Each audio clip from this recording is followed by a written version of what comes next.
আরে চুলটা তো ঠিক করে নে নিজের। আরে কি হলো, দৌড়াচ্ছিস কেন? ইন্টারভিউ দিতে যাবি না নাকি? তুই যা, আমি আসছি। আরে হয়েছেটা কি? কিছু না, আমি একটা ভুল করে ফেলছিলাম। কেমন ভুল? এসে বলছি, তুই ইন্টারভিউ দিতে যা।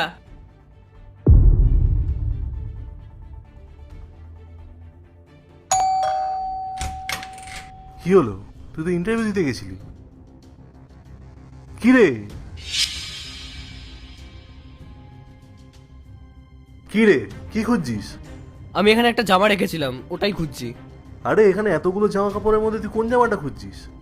আরে আমি এখানে 3-4টে জামা বার করে রেখেছিলাম, ওটাই খুঁজছি। ওগুলো তো পাবি না। মানে কেন পাবো না ভাই?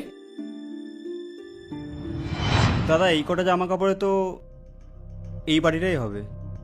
সকাল সকাল বোকা বানানোর জন্য কি আমাকেই পেয়েছো? কি বলছো দাদা? ঠিকই বলেছি। আমি কি প্রথমবার জামা কাপড় দিয়ে বাসন নিচ্ছি নাকি? আমার কিচেনে অত বাসন আছে না, আমি সব ওরকম ভাবেই নিয়েছি। চলো এই বাড়িটার সাথে ওই থালাটাও দাও। কি আর বলবো, নাও। আরে তুই পাগল নাকি? আমাকে না জিজ্ঞেস করে আমার জামা কাপড়গুলো দিয়ে দিয়েছিস কেন? ওগুলো পুরনো জামা কাপড় ছিল, তাই জন্য দিয়ে দিয়েছিলাম। কেন, কোনো ইম্পর্টেন্ট জিনিস ছিল নাকি ওর মধ্যে? হ্যাঁ ইম্পর্টেন্ট ছিল। তুই এখন বলতে পারবি ওই ফেরিওয়ালাটা কোথায়? আমি কি করে বলবো? ছেলেটা এসেছিল, আমি জামা কাপড় দিলাম, তারপরে চলে গেল। আরে ভাই, কি বলবো তোকে এখন আমি?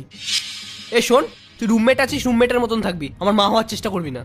আচ্ছা আচ্ছা, একটু শান্ত হ। আগে তো তুই এটা বল যে কি রঙের জামাটা ছিল। এখন বলে কি লাভ, তুই তো ওগুলো দিয়ে দিয়েছিস। তাও বল না একবার। চেক শার্ট ছিল, লাল সাদা।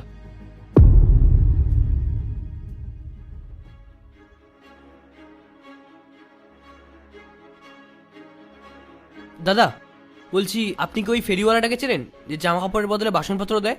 না দাদা আমি চিনি না, আপনি সামনে গিয়ে কাউকে জিজ্ঞেস করুন। ওই যে হয় না যারা জামা কাপড় নিয়ে বাসনপত্র দেয়, আপনি চেনেন এমন কাউকে? না দাদা, আমি চিনি না। দাদা শুনুন, বলছি আপনি কি ওই ফেরিওয়ালাটাকে চেনেন যে জামা কাপড়ের বদলে বাসনপত্র দেয়? না চিনি না। কি হলো, খুঁজে পেলি ওই লোকটাকে? না। দেখ তো এই জামাটা নাকি।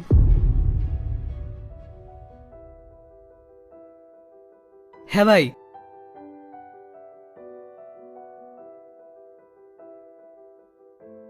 এটা আমার বাবার ফটো। তুই এই ফটোর জন্য এত চিন্তা করছিলি? ফটো আর জামা দুটোর জন্যই।